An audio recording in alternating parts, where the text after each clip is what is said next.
আপনারা কি জানেন কিয়ামতের ময়দানে আল্লাহর কাছে বান্দা কোন আমল করলে হিসেব ছাড়া জান্নাতে যাবে? জানেন কেউ? বলতে পারেন কেউ? ভাই, আল্লাহর কাছে হিসেব দিয়ে জান্নাতে যাওয়া কি সহজ কাম না কঠিন কাজ? আরে আল্লাহর কাছে তো অনেক দূরের কথা।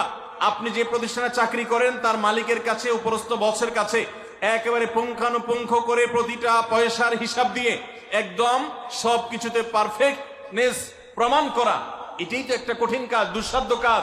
সেখানে সারা জীবনের হিসাব আল্লাহর কাছে দিয়ে পাই পাই করে তারপর আপনি জান্নাতে যাবেন, বিষয়টা এত সহজ না। তাহলে হিসেব ছাড়া আল্লাহ তাআলা এমনিতে বলবেন হিসাব টিসাব নাই, তোমাকে এমনি জান্নাতে দিলাম, এটা চান আপনারা? দেখুন কোরআনে কারীম আল্লাহ তাআলা বলছেন, ইন্নামা ইউওয়াফাস সাবিরুনা আজরাহুম বিগাইরি হিসাব।